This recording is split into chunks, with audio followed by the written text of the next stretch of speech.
This video series covers the entire syllabus of Paper 3 Business Mathematics, Logical Reasoning and Statistics of CA Foundation exams. All the videos are absolutely free of cost. All you have to do is purchase Scanner, published by Shuchita Prakashan Private Limited, as it is being referred in these videos. The link for purchasing Scanner is given in the description below. Thank you for choosing Scanner classes. Happy learning.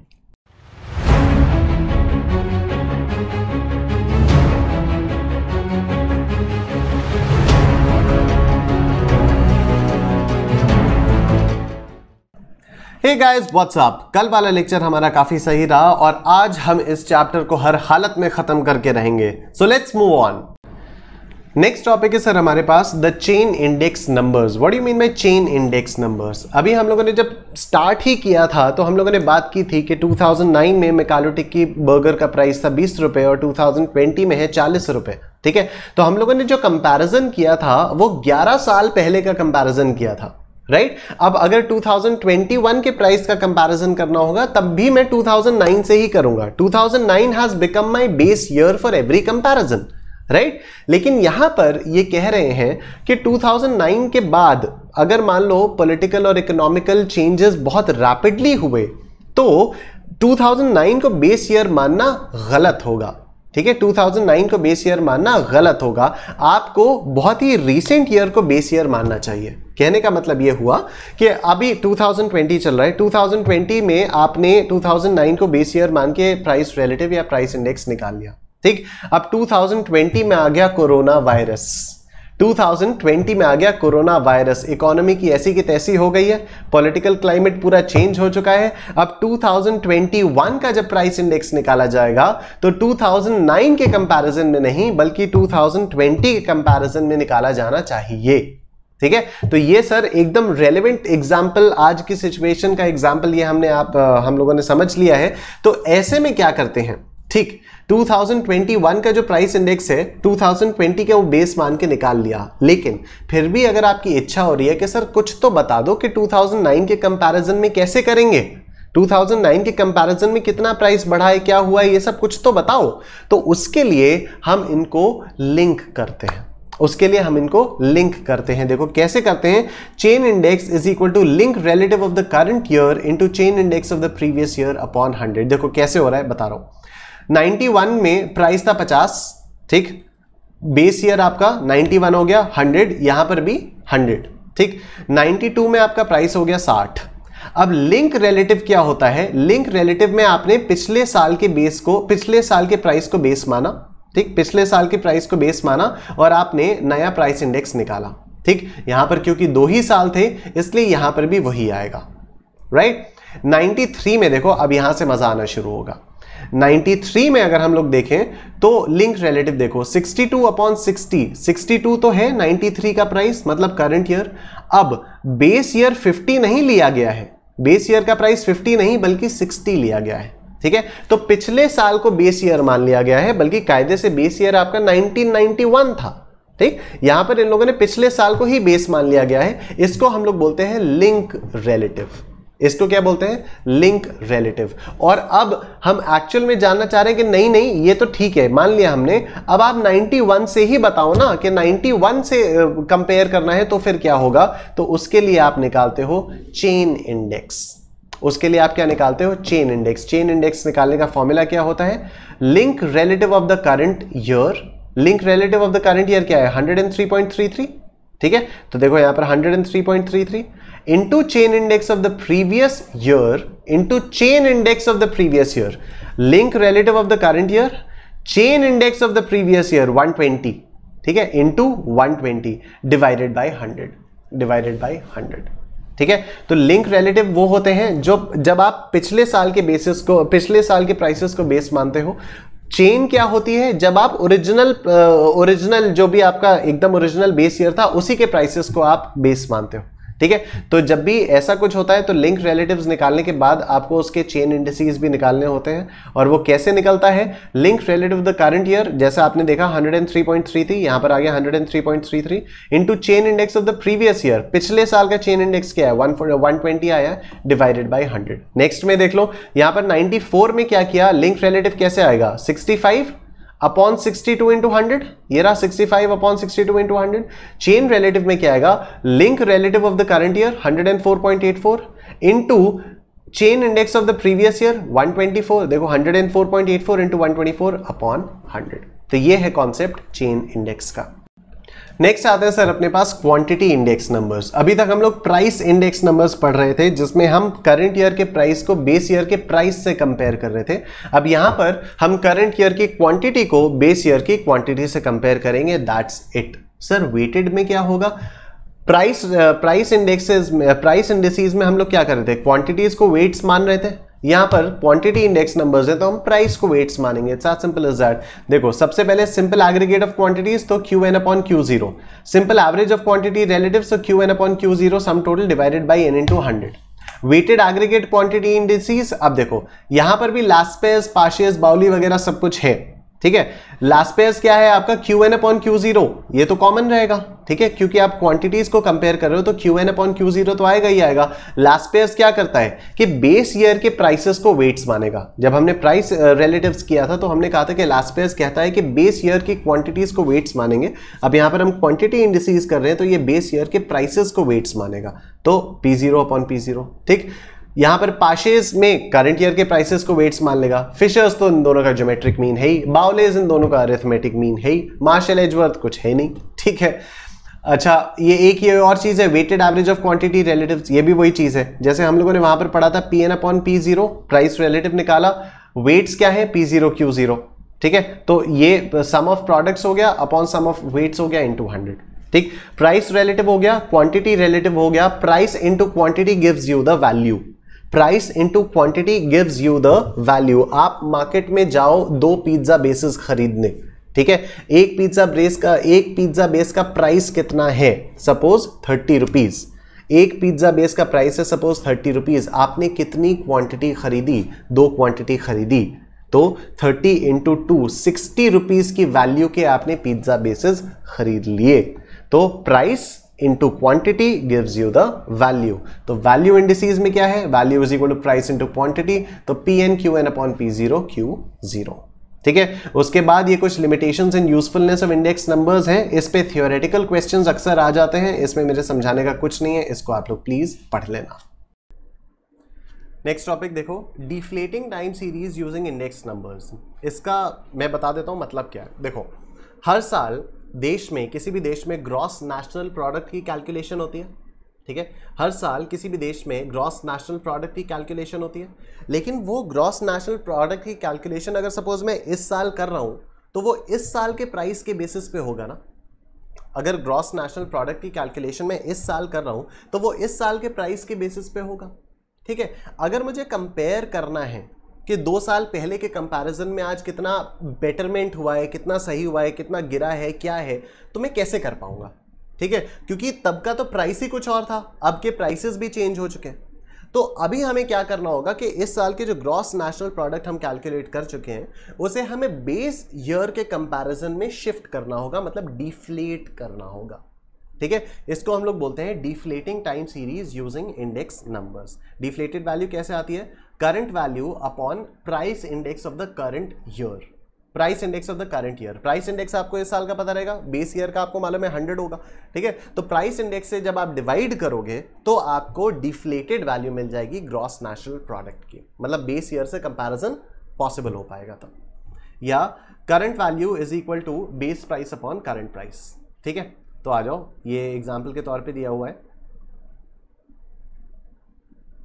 ये रहा year आपके पास 1970, 1971, 1972, 1973 है, ठीक है। यहां पर base year कौन सा है मालूम नहीं है, होलसेल प्राइस इंडेक्स ये दिया हुआ है, तो ठीक है। तो इसमें आप लोग समझ सकते हो कि इसमें बेस ईयर नहीं दिया हुआ है। बेस ईयर कुछ रहा होगा जब होलसेल प्राइस इंडेक्स 100 रहा होगा, ठीक है। बेस ईयर का जो प्राइस इंडेक्स होता है वो तो 100 होता है, ठीक है। तो इसने 100 के कंपैरिजन में, 100 के पॉइंट ऑफ व्यू से यहाँ पर इन सालों के, इन 4-5 सालों के होलसेल प्राइस इंडेक्स दिया हुआ है, ठीक है। और यहाँ पर दिया है gross national product the current prices, ठीक है। ये आज के प्राइस के हिसाब से हैं। हमें रियल वैल्यू जाननी है, हमें डिफ्लेटेड वैल्यू जाननी है जिससे हम कंपैरिजन कर पाए, ठीक है।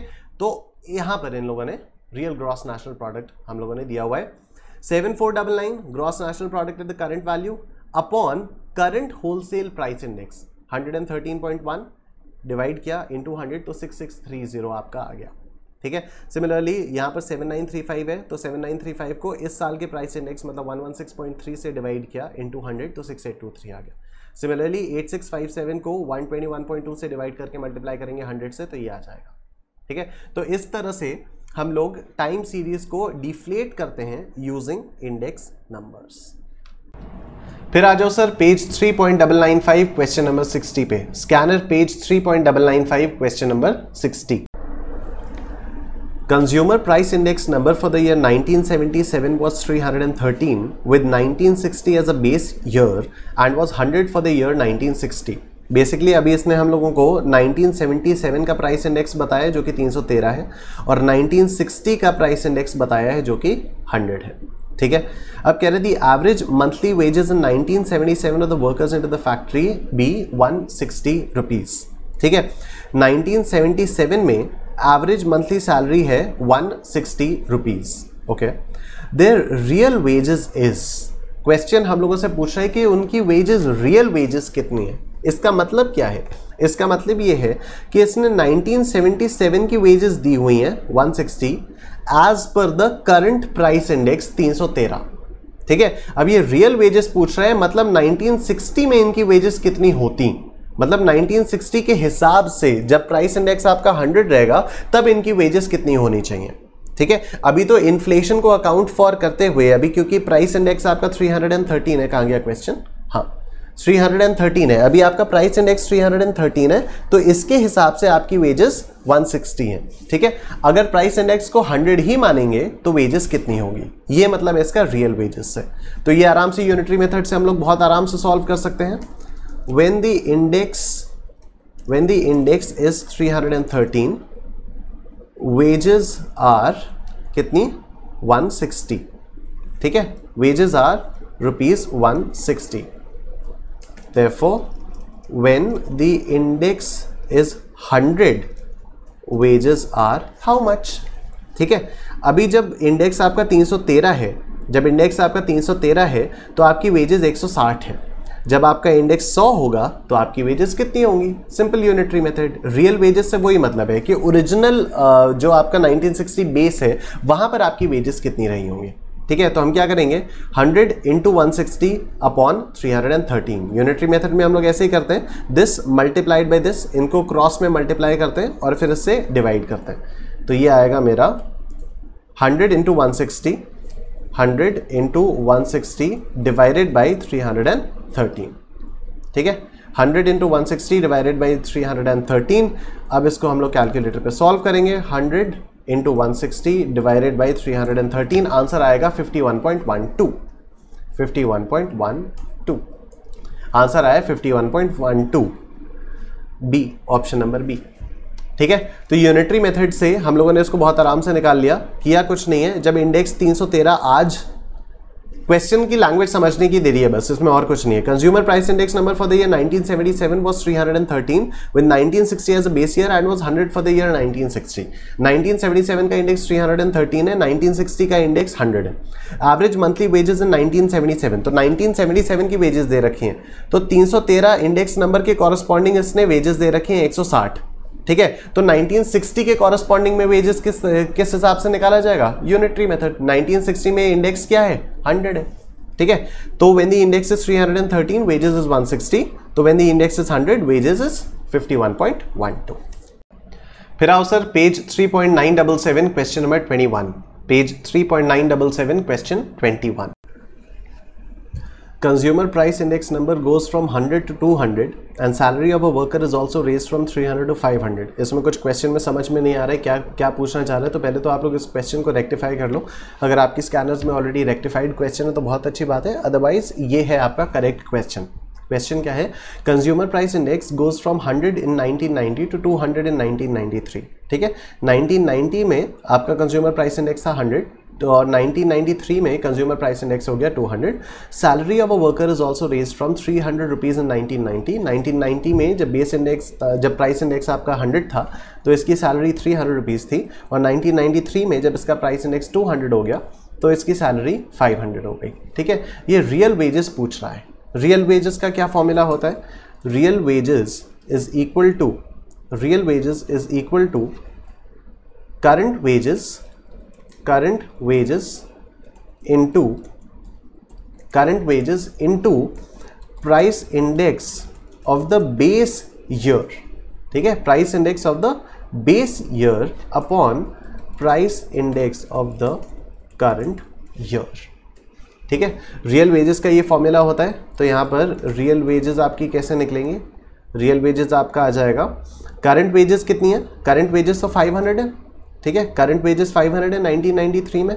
अच्छा, अब इसके बाद price index of the base year, price index of the base year is 100, price index of the current year, price index of the current year is 200, ठीक है। तो यहाँ पर आ जाएगा आपका 200। तो ये फिर कैलकुलेटर देवता बता पाएंगे आपको, 500 × 100 डिवाइडेड बाई 200, आंसर आ गया 250, ठीक है, इसका आंसर आ गया 250। फिर sir next question, question number 58 आपका होमवर्क है, क्वेश्चन 58 आपका होमवर्क है। आप आ जाओ पेज 3.1006 क्वेश्चन नंबर 94 पे, page 3.1006 question number 94। The cost of living index numbers in years 2015 and 2018 were 97.5 and 115 respectively. Okay, 2015 का जो इंडेक्स है वो 97.5 था और जो 2018 का इंडेक्स है वो 115 है, ठीक है। The salary of a worker in 2015 was 19,500. Okay, 2015 में जब इंडेक्स 97.5 था तो इस वर्कर की सैलरी थी 19,500. How much additional salary was required for him in 2018 to maintain the same standard of living as in 2015? तो बहुत सिंपल है, एकदम यूनिटरी मेथड से हो जाएगा। जब इंडेक्स 97.5 था तो सैलरी 19,500 थी। अब जब इंडेक्स 115 है तो सैलरी कितनी होनी चाहिए, यूनिटरी मेथड, ठीक है। तो आज अब इसको लिखो, when index was 97.5 the salary was कितना, 19,500, ठीक है। Now when the index is 115 the salary should be how much, ठीक है। तो हम लोग क्या करते हैं, this 115 multiplied by 19,500 whole divided by 97.5, ठीक है। यूनिटरी मेथड में ये करते हैं, क्रॉस में मल्टीप्लाई करते हैं और इससे डिवाइड करते हैं। तो आ जाओ क्या करेंगे हम लोग, 115 मल्टीप्लाइड बाई 19,500 डिवाइडेड बाई 97.5, ठीक है, ये करेंगे हम लोग। 115 मल्टीप्लाइड बाई 19,500 डिवाइडेड बाई 97.5, आ जाओ 115 इंटू 19,500 डिवाइडेड बाई 97.5, तो 23,000 इसकी सैलरी होनी चाहिए, 2,000 इसमें इसकी सैलरी होनी चाहिए 23,000 इन 2018, ठीक है। Therefore, additional salary required is equal to 23,000 minus 19,500 is equal to 3,500. Answer. ठीक है सर, ये हो जाएगा आपका 97.5 जब इंडेक्स था तो सैलरी थी 19,500। अब जब इंडेक्स 115 है तो सैलरी कितनी होनी चाहिए, यूनिटरी मेथड में हम लोग क्रॉस मल्टीप्लाई करते हैं, 115 मल्टीप्लाइड बाय 19,500 डिवाइडेड बाय 97.5, तो 2018 की सैलरी हम लोगों ने निकाली 23,000। तो कितनी एडिशनल सैलरी रिक्वायर्ड है, 23,000 माइनस 19,500 विच इज 3,500। फिर आप आओ सर पेज 3.965 क्वेश्चन नंबर 3 पे, पेज 3.965 क्वेश्चन नंबर 3। उसके बाद सर ये जितने भी क्वेश्चंस आप स्क्रीन पे देख रहे हो जो हाईलाइटेड हैं, ये सारे आपके होमवर्क हैं, इन्हें आप लोग प्लीज कर लीजिएगा। बिल्कुल सिमिलर टाइप के हैं, बहुत आराम से ये क्वेश्चंस हो जाएंगे और बाकी कंपेनियन वेबसाइट पे इसके वीडियो सॉल्यूशंस तो सबके अवेलेबल हैं। नेक्स्ट टॉपिक आता है अपने पास, shifting and splicing of index numbers. बहुत ही सिंपल है, shifting and splicing of index numbers. Shift करने का क्या मतलब है कि सपोज आपके पास कुछ सालों का डेटा है, सपोज 1990 से लेकर आपके पास 2000 तक का डेटा है, ठीक है, और आपने 1990 को बेस ईयर मान रखा है, ठीक है, उसके हिसाब से आपने सारे इंडेक्स नंबर्स कैलकुलेट कर रखे हैं। अब ये कह रहे हैं कि नहीं 1990 को बेस मत मानो, आप 1995 को बेस मान लो, मतलब आपने बेस शिफ्ट कर दिया। तो अब बेस अगर आपने शिफ्ट कर दिया तो हर इंडेक्स नंबर पर फर्क आएगा, हर इंडेक्स नंबर पर फर्क आएगा। वो फर्क किस तरह से कैलकुलेट किया जाएगा उसके बारे में बात करता है shifting of index numbers. Splicing क्या होती है बाद में बात करेंगे अभी, ठीक है। तो अभी हम लोग बात करते हैं शिफ्टिंग के बारे में। देखो शिफ्टिंग कैसे निकलती है, original price index upon price index of the year on which it has to be shifted into 100, ठीक है। जिस साल का प्राइस, जिस साल पे हमें बेस शिफ्ट करना है उससे हम डिवाइड करते हैं, उसके प्राइस इंडेक्स से हम डिवाइड करते हैं और इनटू 100 हो जाता है, ठीक है। जैसे ईयर्स दिए हुए हैं 1988, 89, 90, 91, ठीक है। बेस कोई रहा होगा, बेस ईयर कोई भी रहा होगा, हमें उससे मतलब नहीं है। तो original price index, original price indexes उस बेस के कंपैरिजन में यहां पर दिए हैं 125, 131, 140 एंड 147, ठीक है। अब ये कह रहा है कि प्राइस इंडेक्स के लिए बेस आप 1990 ले लो, मतलब ये वाला साल बेस ले लो, ठीक है। अभी इन सालों में से कोई भी बेस तो है नहीं, क्योंकि 100 किसी का भी प्राइस इंडेक्स नहीं है, राइट। मतलब 88 से भी पहले का कुछ का डेटा रहा होगा जहां पर 100 प्राइस इंडेक्स रहा होगा, ठीक है। That would have been the base year. अभी यहां पर हमारे पास ये 4 सालों का डेटा है। इन 4 सालों के डेटा को यूज करके हमें ये क्या करना है कि 1990 को हमें बेस ईयर बना देना है, ठीक है। तो 1990 का जो प्राइस इंडेक्स है वो हो जाएगा 100 और उसके हिसाब से हमें आगे पीछे वाले सारे इंडिसेस को चेंज करना है, ठीक है। तो कैसे करते हैं, ओरिजिनल प्राइस इंडेक्स मतलब अगर 88 का क्या हो जाएगा 125 original price index upon price index of the year on which it has to be shifted, it has to be shifted to 1990। 1990 का प्राइस इंडेक्स क्या है 140, तो 125 डिवाइडेड बाई 140 इंटू 100, तो ये आ गया 89.3, ये आ गया 89.3, ठीक है। सिमिलरली 89 का प्राइस इंडेक्स हम लोगों को 90 पे शिफ्ट करना है, ठीक, 90 के हिसाब से शिफ्ट करना है। तो 131 डिवाइडेड बाई 140 इंटू 100, ये आ गया 93.6, ठीक है। 1990 इसका तो 100 ही होगा, लेकिन फिर भी अगर आप फॉर्मूला भी यूज करते हो तब भी 100 आएगा। ओरिजिनल प्राइस इंडेक्स 140 है upon price index of the year on which it has to be shifted, तो वो भी 140 है। तो 140 अपॉन 140 इंटू 100 इज 100। 91 का 147 अपॉन 140, भाई क्या हो गया, हाँ 147 अपॉन 140 इंटू 100, तो ये आ गया आपका 105, ठीक है। तो इस तरह से आपने बेस ईयर को शिफ्ट कर दिया। पहले कुछ और बेस ईयर था, अब आपका बेस ईयर 90 हो गया, 1990 हो गया, ठीक है। तो इसको बोलते हैं शिफ्टिंग ऑफ इंडेक्स नंबर्स। अब बात करते हैं स्प्लाइसिंग की। स्प्लाइसिंग क्या होती है सर, कि सपोज इस एग्जाम्पल के थ्रू समझाता हूं।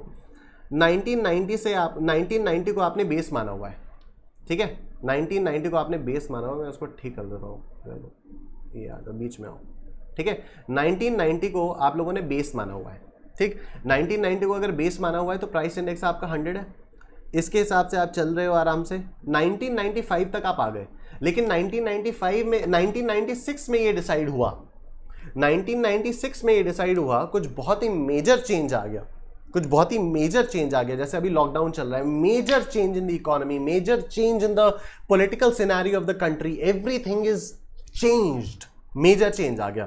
तो 96 में ये सोचा गया कि नहीं सर, 1990 को अब हम बेस नहीं मान सकते, 1990 को अब हम बेस नहीं मान सकते, 95 को अब बेस मानते हैं, अब 95 को बेस मानते हैं, ठीक है। तो हम लोगों ने 96 का जो कैलकुलेट किया वो ये मान के किया कि 95 का 100 था, ठीक है। हमने जब 96 का प्राइस इंडेक्स को कैलकुलेट किया तो हमने ये मान के किया कि 95 का 100 था, ना कि 1990 का, ठीक है। फिर जब हम 97 का कैलकुलेट कर रहे हैं, 97 का कैलकुलेट हम 95 को बेस मान के करेंगे, ना कि 1990 को, ठीक है। बेसिकली जब हम 96 पे पहुंचे तो जो बेस ईयर हमारा अभी तक 1990 चल रहा था उसको हमने 95 कर दिया, और जितने भी सब्सिक्वेंट प्राइस इंडिसेस हम लोगों ने निकाले हैं, जितने भी सब्सिक्वेंट प्राइस इंडिसेस हम लोगों ने निकाले हैं वो 95 को बेस ईयर मान की निकाले हैं, ना कि 1990 को, ठीक है। तो ये जितने भी हमारे सब्सिक्वेंट प्राइस इंडिसेस हैं ये 1995 को बेस ईयर मान के निकाले गए हैं, ठीक। अब अगर यहां पर सपोज 98 में किसी को ये जानना है कि आज का जो सपोज लेस चिप्स के आज प्राइस इतना है, उसका प्राइस 1990 में कितना रहा होगा, तो सर ये तो गड़बड़ हो जाएगी, ये तो गड़बड़ हो जाएगी। अगर 1998 में किसी को ये जानना है कि सपोज एक बर्गर का प्राइस 1990 में कितना था या कितना बढ़ गया है, तब तो दिक्कत हो जाएगी। क्यों? क्योंकि रिवाइज्ड प्राइस इंडेक्स के हिसाब से हमारे पास 1990 से 94 तक के तो प्राइसेस हैं ही नहीं। हमारे पास 1990 से 1994 तक के प्राइसेस तो हैं नहीं, ठीक है। तो आप कहोगे तो कोई बात नहीं सर, तब तक इसी को मान लो ना, इन प्राइसेस को कॉपी करो, यहां पर आके पेस्ट कर दो, यहां पर आके पेस्ट कर दो, काम खत्म। नो, गलत हो जाएगा। 95 का बेस 100, 90 का बेस भी 100, 90 का बेस भी 100, ठीक है। तो ये आप नहीं कर सकते।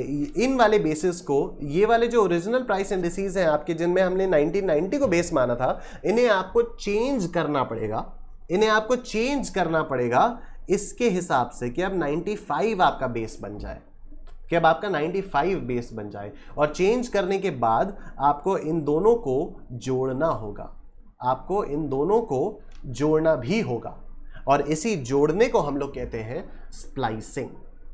इसको हम लोग कहते हैं splicing. I hope you understanding. बहुत जल्दी से एक बार दोबारा बता दे रहा हूं, हमारा ओल्ड प्राइस इंडेक्स था जिसमें हम लोगों ने 1990 को बेस माना हुआ था, ठीक। 96 में आके हमें लगा कि नहीं 95 को बेस मानना चाहिए, तो हम लोगों ने अब 95 को बेस मान लिया और आगे की सारी कैलकुलेशंस हमने 95 को बेस मान के की, ठीक है। लेकिन अब इससे ही ये जितने भी पुराने साल हैं ये सारे के सारे अनाथ हो गए, तो इसलिए हमें ये वाले जो बेसिस हैं इन्हें पहले इसके हिसाब से शिफ्ट करना होगा, 1995 के हिसाब से हमें इन लोगों को शिफ्ट करना होगा, और उसके बाद हम इन्हें जोड़ेंगे, तो उसको बोलते हैं स्प्लाइसिंग, ठीक है। तो अब देखो कैसे किया जाएगा, पहले पढ़ लेते हैं। Splicing means combining two index covering different basis into a single series. Splicing two sets of price index numbers covering different periods of time is usually required when there is a major change in the quantity weights. It may also be necessary on account of a new method of calculation or the inclusion of a new commodity in the index. ठीक है, तो अब देखो किस तरह से किया जा रहा है। 100 लिया, ठीक है, बेसिकली हमें 95 पे सबको शिफ्ट करना है, 95 पे सबको शिफ्ट करना है, उसके बाद ही तो स्प्लाइस करेंगे। हमने शिफ्टिंग अभी अभी सीखी, हमने यहाँ पे शिफ्टिंग अभी अभी सीखी। क्या करते हैं, original price index upon price index of the year on which it has to be shifted, ठीक है। तो अब 1990 का ओरिजिनल प्राइस इंडेक्स क्या है, 100, upon price index of the year on which it has to be shifted 1995 into 100, 100 upon 114.2 into 100। Similarly इसका 102.3 upon 114.2 into 100, ये हो गया। 105.3 अपॉन 114 इंटू 100, ये हो गया। 107.6 अपॉन 114.2 इंटू 100, ये हो गया। 111.9 अपॉन 114.2 इंटू 100, ये हो गया। अब 95 का तो 100 है। अब देखो ये सारे के सारे जितने भी आए हैं, ये सारे जितने भी आए हैं, ये सारे के सारे 100 से कम आए हैं। तो अब जब हम 98 में या 99 में सोचेंगे कि एक लेस चिप्स का जो दाम है, जो आज जो भी दाम है, उसको हम लोग 1990 से कंपेयर करना चाहेंगे, तो instead of using 100 we will be using 87.6, ठीक है। तो हम लोगों ने ये दो अलग अलग टाइम सीरीज थी, इनको जोड़ के हम लोगों ने एक इंडेक्स वाली सीरीज बना दी है, ठीक है। तो 87.6, 89.6, 92.2, 94.2, 98, 100, ठीक है। तो हम लोगों ने पहले बेसिस को शिफ्ट किया, उसके बाद उसको स्प्लाइस किया। चलो सर, हम लोगों ने बहुत सारे अलग अलग मेथड्स देख लिए इंडेक्स को मेजर करने के लिए। लास्पेयर्स देखा, पाशेस देखा, मार्शल एजवर्थ देखा, फिशर देखा, और भी कुछ कुछ हम लोग देख रहे थे, simple average, simple aggregative, weighted average, weighted aggregative, पता नहीं क्या क्या देख रहे थे, ठीक है। हमें कौन सा यूज करना चाहिए ये हमें कैसे पता चलेगा? सर आपने तो कहा था फिशर्स का आइडियल है, उसके नाम में ये आइडियल है, ठीक है, लेकिन फिर भी इसको टेस्ट करने के लिए कुछ 3-4 मेथड्स होते हैं, ठीक है। तो इनकी एडिक्वेसी चेक करने के लिए कुछ टेस्ट्स होते हैं, 4 टेस्ट्स हैं। सबसे पहला है हमारे पास यूनिट टेस्ट। देखो, this test requires that the formula should be independent of the unit in which और for which prices and quantities are quoted, ठीक है। तो इंडेक्स आपका यूनिट फ्री होना चाहिए। All the formulae satisfy this test except for simple unweighted aggregative index, ठीक है। तो सारे के सारे फॉर्मूले जो हैं वो यूनिट टेस्ट को सैटिस्फाई करते हैं except this one, simple unweighted aggregative index. क्या होता है, कोई जरूरत नहीं है पढ़ने की, एग्जाम में अगर क्वेश्चन आएगा तो ये आएगा, unit test is not satisfied by which of the following methods, ठीक है। उसमें लिखा रहेगा Laspeyres, Paasche's, Marshall Edgeworth, simple unweighted aggregative index. आपका आंसर होगा सिंपल अनवेटेड एग्रीगेटिव इंडेक्स, ठीक। Next time reversal test. Time reversal test क्या कहता है, देखो, it is a test to determine whether a given method will work both ways in time, forward and backward. मतलब क्या हुआ, the test provides the formula for calculating the index number should be such that two ratios, the current on the base and the base on the current should multiply into unity. मतलब फिर से मतलब क्या है, the two indices should be reciprocals of each other. The two indices should be reciprocals of each other। मतलब P01 into P10 का answer होगा 1, ठीक है, where P01 is equal to P1 upon P0 and P10 is equal to P0 upon P1। ये मैंने दोबारा से इसलिए लिखा है ताकि आपको याद हो जाए कि पहले 0 है मतलब डिनोमिनेटर में 0 है, पहले 1 है मतलब डिनोमिनेटर में 1 है, ठीक है। तो अगर किसी मेथड से करंट ईयर का इंडेक्स निकालें टेकिंग बेस ईयर और बेस ईयर का इंडेक्स निकालें taking current year as a base, तो इन दोनों का मल्टीप्लीकेशन 1 आना चाहिए, ठीक है। P01 into P10 should be 1, right. तो ये लिखा हुआ है, this test provides the formula for calculating the index number should be such, ऐसा होना चाहिए द टू रेशियोज कौन कौन से, करंट ऑन द बेस मतलब P1 by P0 and the base on the current P0 by P1 should multiply into unity, unity का मतलब 1, ठीक है। तो P01 into P10 should be 1। अब आ जाओ देखते हैं क्या लास्पेयर्स पाशेज कोई भी इस टेस्ट को सेटिस्फाई करता है। लास्पेयर्स नहीं करता। P01 का ये हो जाएगा, P01 का ये हो जाएगा, P01 into P10 करोगे तो 1 नहीं आएगा। पाशेज नहीं करता, P01 का ये फॉर्मूला P10 का ये फॉर्मूला मल्टीप्लाई करोगे 1 नहीं आएगा। तो लास्पेयर्स और पाशेज यूनिटी टेस्ट को सेटिस्फाई नहीं करते हैं। फिशर्स आइडियल कर देता है, 0 1 का ये है, 10 का ये है, मल्टीप्लाई करो दोनों को 1 आएगा। तो फिशर्स आइडियल जो है वो टाइम रिवर्सल टेस्ट को सेटिस्फाई करता है। फिर एक है अपने पास factor reversal test. Factor reversal test क्या कहता है, ये देखो, this states that the product of price index and the quantity index should be equal to the corresponding value index. हम लोगों ने भी पढ़ा था वैल्यू क्या होता है, प्राइस इंटू क्वांटिटी। तो इसके हिसाब से कह रहा है कि वैल्यू इंडेक्स ले लो, प्राइस इंडेक्स ले लो और क्वांटिटी इंडेक्स ले लो, ठीक है। और अगर वैल्यू प्राइस इंटू क्वांटिटी है तो value index should also be price index into quantity index. ये है फैक्टर रिवर्सल टेस्ट, ठीक है। Value is equal to price into quantity ये कह रहा है, तो इसका मतलब value index should also be equal to price index into quantity index, ये कह रहा है। दैट इज क्वांटिटी इंडेक्स क्या होता है, P1 into Q1 upon P0 into Q0, ठीक। Symbolically P01 into Q01 should be equal to V01, ठीक है। P01 into Q01 should be equal to V01। आ जाओ अब देखते हैं, लास्पेयर्स और पाशेज नहीं करते हैं, फिशर्स करता है, ठीक है। लास्पेयर्स और पाशेज नहीं करते हैं, फिशर्स करता है इस टेस्ट को सेटिस्फाई। तो फिशर्स आपका टाइम रिवर्सल टेस्ट को भी सेटिस्फाई कर रहा है और फिशर्स आपका फैक्टर रिवर्सल टेस्ट को भी सेटिस्फाई कर रहा है, इसीलिए इसका नाम पड़ा है फिशर्स आइडियल टेस्ट मेथड, ठीक है। इसलिए इसका नाम पड़ा है फिशर्स आइडियल मेथड। इसीलिए फिशर्स फॉर्मूला जो है ये आइडियल कहलाया जाता है, क्योंकि ये टाइम रिवर्सल टेस्ट और फैक्टर रिवर्सल टेस्ट दोनों को सेटिस्फाई करता है, ठीक है। तो चेक फॉर फिशर्स मेथड में हम लोगों ने कर लिया, आंसर आ गया ये P01 इंटू Q01 ये आ गया, P1 Q1 upon P0 Q0। Therefore Fisher's method satisfies this test as well. While selecting an appropriate index formula, the time reversal test and the factor reversal test are considered necessary in testing the consistency, ठीक है। Since Fisher's index number satisfy both the tests, time reversal as well as factor reversal, it is called an ideal index number, ठीक है। तो fishers को इसलिए हम लोग ideal बोलते हैं क्योंकि ये टाइम रिवर्सल और फैक्टर रिवर्सल दोनों को सेटिस्फाई करता है। अब देखो ये हमारे पास सर्कुलर टेस्ट। सर्कुलर टेस्ट क्या कहता है, सर्कुलर टेस्ट ये कहता है P01 into P12 into P0 should be equal to 1, ठीक है। P01 इंटू 12 इंटू 20, 0 से स्टार्ट किया 0 पे एंड किया। हम लोग याद करो, हम लोग ने इंडिसीज में पढ़ा था साइक्लिक ऑर्डर, ठीक है। साइक्लिक ऑर्डर का हमेशा 1 आता था, वो सर्कुलर टेस्ट से आता था। साइक्लिक ऑर्डर का आंसर हमेशा 1 आता था, हम लोगों ने वो इंडिसीज वाले चैप्टर में पढ़ा था, ठीक है। गोला गोला बनाया था, अभी आप लोग घर जाके चैप्टर 1 की यूनिट 2 देखना, ठीक है, तो उसमें आप लोगों को साइक्लिक टेस्ट मिल जाएगा। तो ये साइक्लिक टेस्ट ये सर्कुलर टेस्ट की वजह से ही आया था, साइक्लिक ऑर्डर। ठीक है, तो 01 इंटू 1 2 इंटू 2 0, आंसर आएगा 1। फॉर एग्जाम्पल एक क्वेश्चन मई 2018 में पूछा गया था इसके ऊपर, आओ देखते हैं। If the 1970 index with base 1965 is 200, मतलब 1965 को बेस मान के 1970 का इंडेक्स निकाला, वो आया 200, and the 1965 index with base 1960 is 150, 1960 को बेस मान के 1965 का इंडेक्स निकाला, वो आया 150। What will be the index of 1970 on base 1960? ठीक है, what will be the index of 1970 on the base 1960, मतलब ये कह रहा है 1960 को बेस मान के 1970 का इंडेक्स निकालो तो जाने दो। ठीक, तो आ जाओ, एक काम करते हैं, 1960 को बेस मानना है तो 1960 को P0 बोल देते हैं, बीच वाले को P1 बोल देते हैं, और 1970 को P2 बोल देते हैं। ठीक है, 1960 P0 हो गया, 1965 P1 हो गया, 1970 P2 हो गया।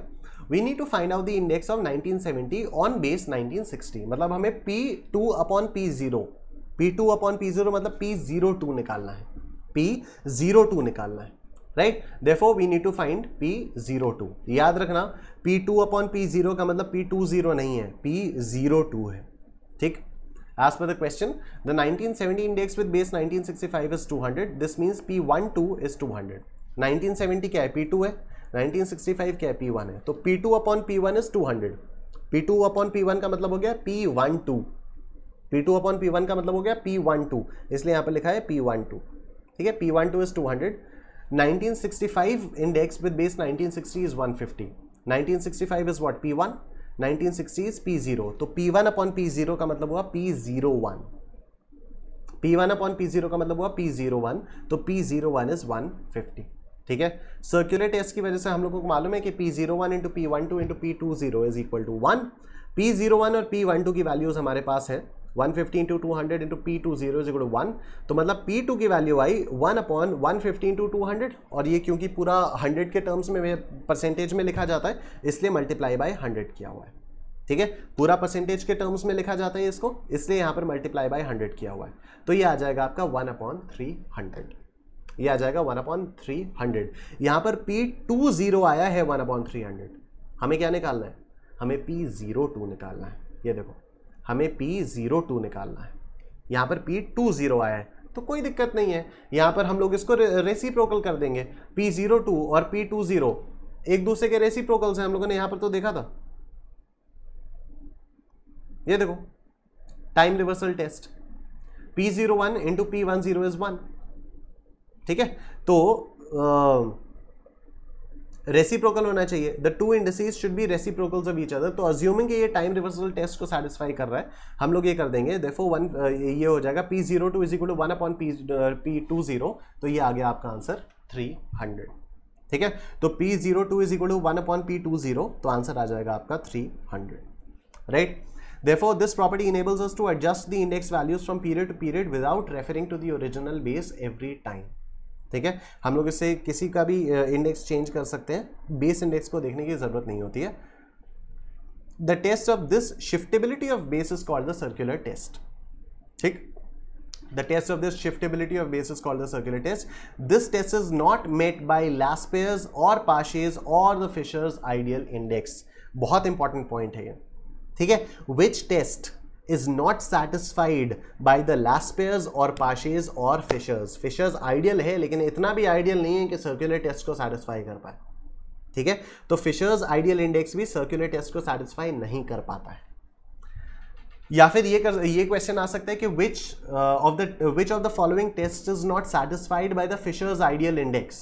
Laspeyres, time reversal, factor reversal, circular, none of these। तो टाइम रिवर्सल फिशर्स सेटिस्फाई करता है, फैक्टर रिवर्सल फिशर सेटिस्फाई करता है, सर्कुलर जो है वो फिशर सेटिस्फाई नहीं करता है, तो आंसर हो जाएगा आंसर हो जाएगा circular test. The simple geometric mean of the price relatives and the weighted aggregative with fixed weights meet this test. ठीक है, तो जो अपना सिंपल ज्योमेट्रिक मीन होता था प्राइस रिलेटिव्स का and weighted aggregative with fixed weights meet this test. तो which indices satisfy the circular test, ये वाले। तो ये पॉइंट्स आपके लिए इंपॉर्टेंट है।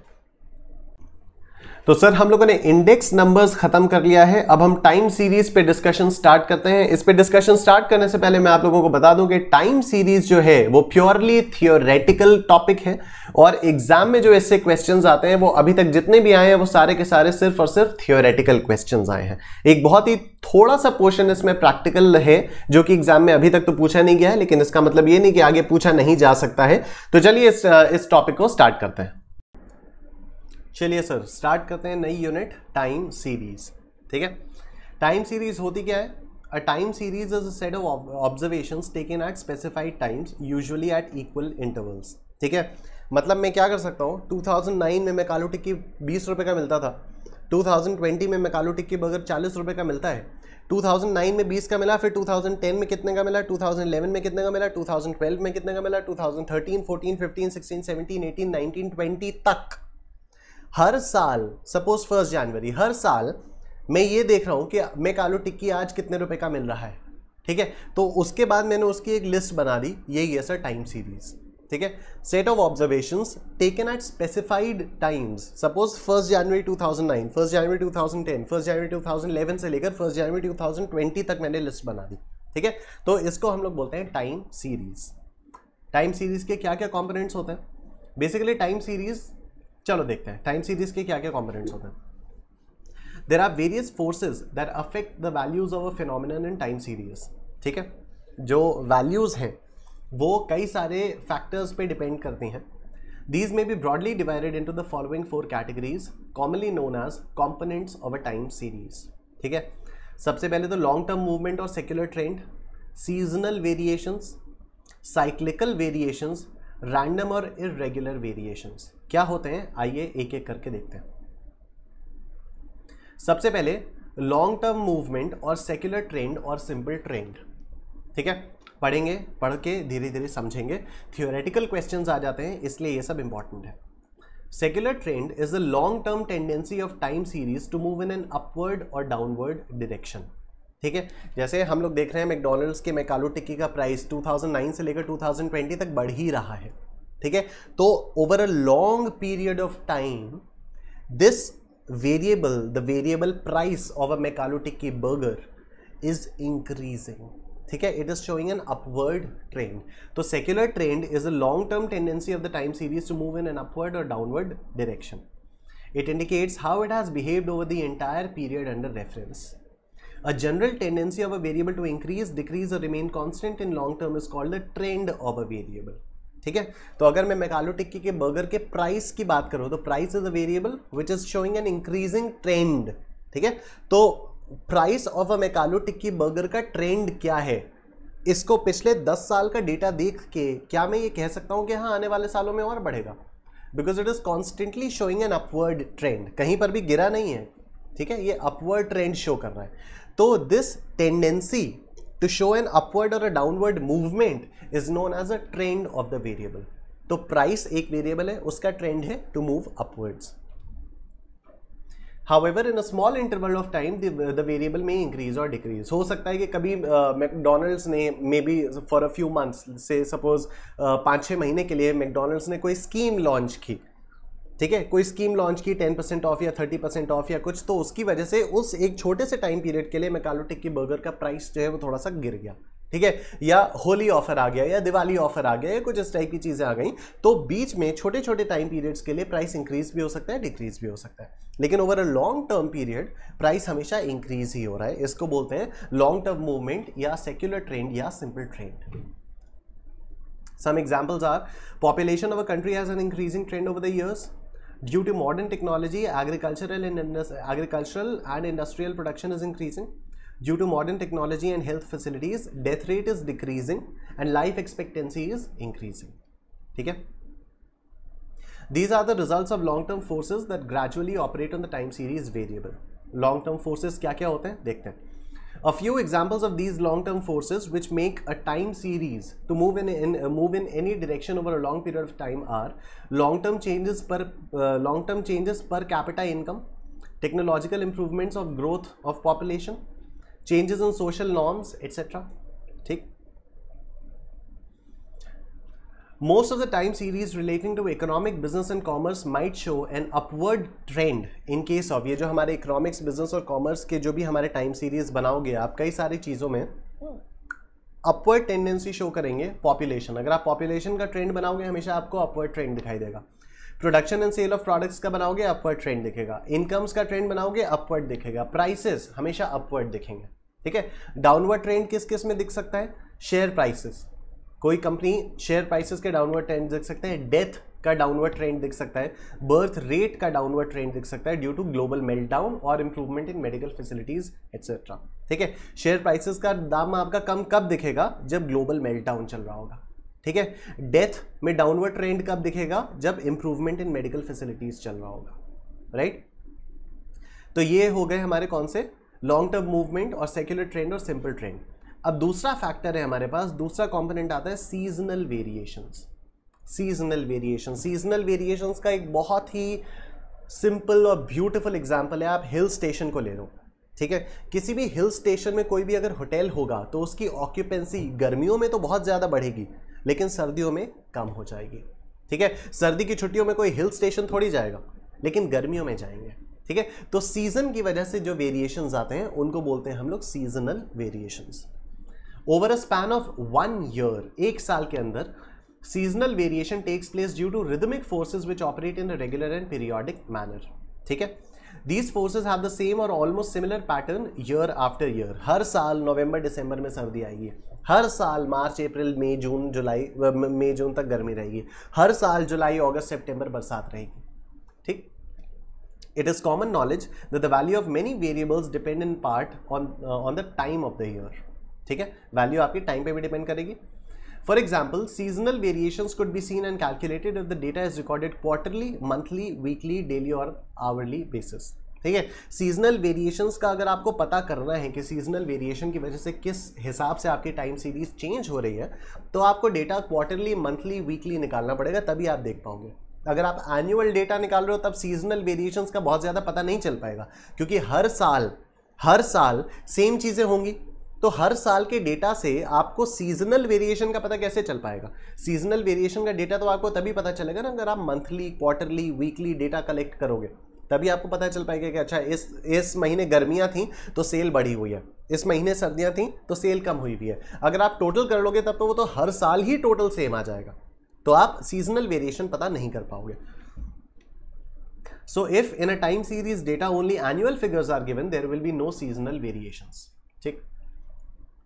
The seasonal variations may be due to various seasons or weather conditions. For example, sale of cold drink would go up in summers and go down in the winters. ये एक बड़ा common question है जो exam में आता है कि sale of cold drink goes up in summers and goes down in winters is an example of, फिर आंसर लिखा रहता है, ऑप्शंस रहते हैं, secular trend, seasonal variation, cyclical trend, none of these. आपको टिक करना होगा सीजनल वेरिएशन पे, ठीक है। These variations may also be due to man-made conventions, habits, customs और traditions, ठीक।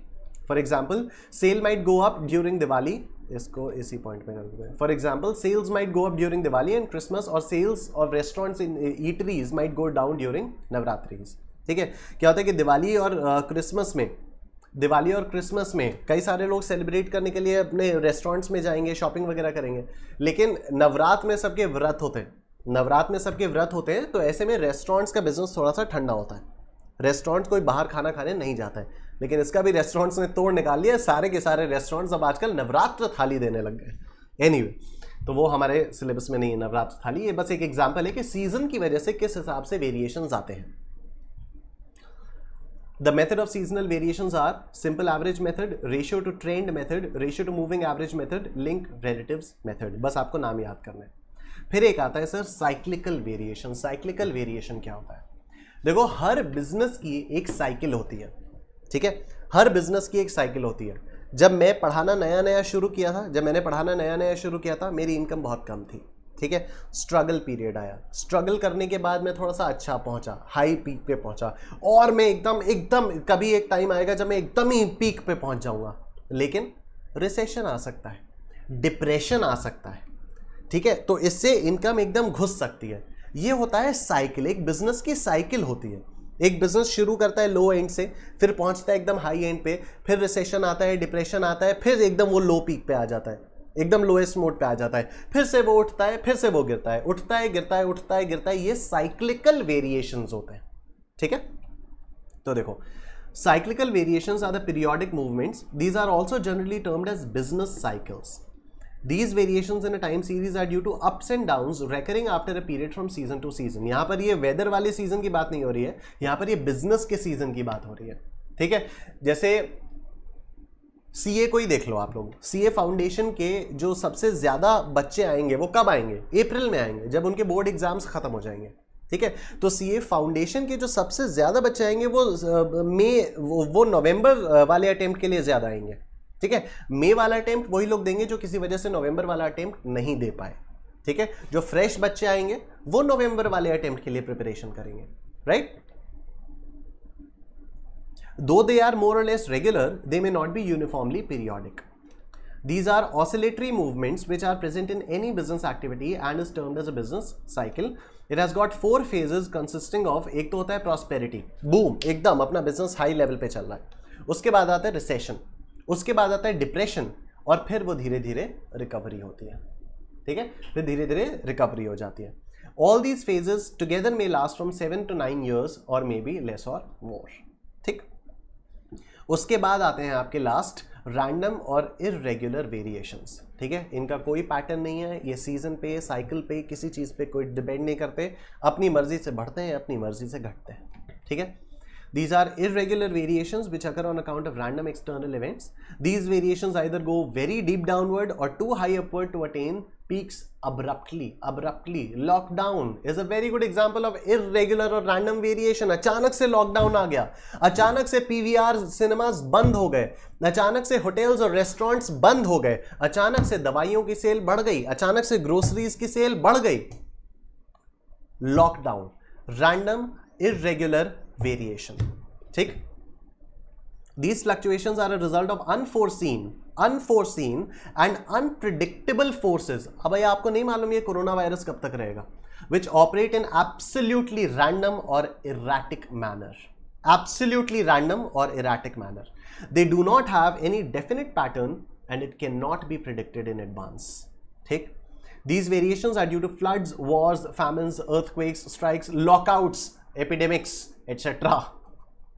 कितना ज्यादा रेलेवेंट टॉपिक चल रहा है ये हमारे पास, ठीक है। तो आई होप ये आप लोगों को समझ में आ गया है। टाइम सीरीज के 4 कंपोनेंट्स होते हैं, एक होता है सेक्युलर ट्रेंड, एक होता है सीजनल वेरिएशन, एक होता है साइक्लिकल ट्रेंड और एक होता है रैंडम और इरेगुलर वेरिएशन, ठीक है। सेक्युलर ट्रेंड क्या होता है कि over a long period of time उसको अपवर्ड या डाउनवर्ड टेंडेंसी रहती है वेरिएबल के मूव करने की, और इस टेंडेंसी को हम लोग बोलते हैं वेरिएबल का ट्रेंड। सीजनल वेरिएशन क्या होता है, जो कि मौसम बदलने से बिजनेस में इफेक्ट पड़ता है, उसको सीजनल वेरिएशन बोलते हैं। साइक्लिकल वेरिएशन क्या होता है कि एक बिजनेस की साइकिल होती है, रिसेशन, डिप्रेशन, बूम और ये सारी चीजें होती हैं। रैंडम इरेगुलर वेरिएशंस, इनका कोई सेट पैटर्न नहीं होता, ठीक है। इन्हें शर्लॉक होम्स भी प्रिडिक्ट नहीं कर सकता, राइट। फिर देखते हैं sir models of time series. 2 models होते हैं, एक होता है एडिटिव मॉडल, एक होता है मल्टीप्लिकेटिव मॉडल। देखो क्या होता है, there are 2 models which are generally used for decomposition of time series into its 4 components. The objective is to estimate and separate the 4 types of variations and to bring about the relative impact of each on the overall behavior of the time series, ठीक है। तो हम लोग जो time series का trend है उसको 4 parts में बांटते हैं, जो 4 कंपोनेंट्स अभी हम लोगों ने देखे, सेक्युलर, सीजनल, साइक्लिकल और इरेगुलर मतलब रैंडम, ठीक है। तो इसको 2 मॉडल्स होते हैं, एक होता है एडिटिव मॉडल, एक होता है multiplicative model.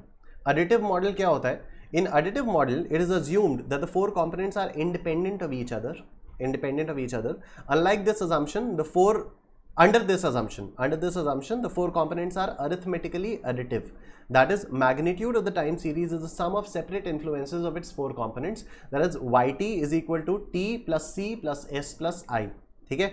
Trend plus cyclical plus seasonal plus I irregular, ठीक। तो yt is the time series, t is trend variation, c is cyclical variation, s is seasonal variation, i is random और irregular variation, ठीक है। तो आपने इन चारों components को add कर दिया तो आपके पास yt यानी टाइम सीरीज आ गई। ये होता है एडिटिव मॉडल। दूसरा है हमारे पास मल्टीप्लिकेटिव मॉडल। मल्टीप्लिकेटिव मॉडल में आप इन चारों कंपोनेंट्स को आपस में मल्टीप्लाई कर देते हो। In this model, it is assumed that the forces that give rise to the 4 types of variations are interdependent. so that the overall pattern of variations in the time series is a combined result of the interaction of all the forces operating on the time series. Therefore, time series is a product of its four components, that is T into C into S into I. ठीक है, multiplicative model is used more frequently. Multiplicative model या multiplication model is used more frequently than the additive model.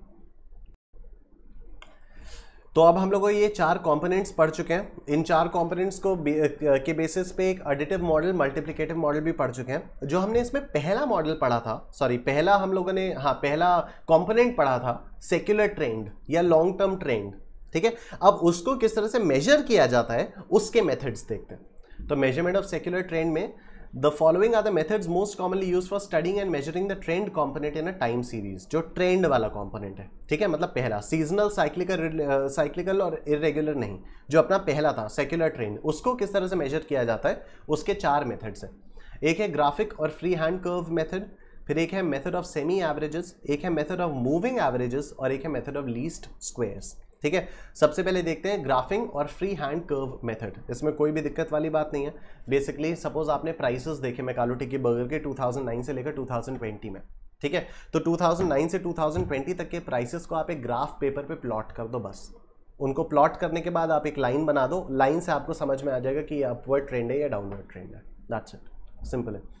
So the data of a given time series is plotted on a graph and all the points are joined together with a straight line.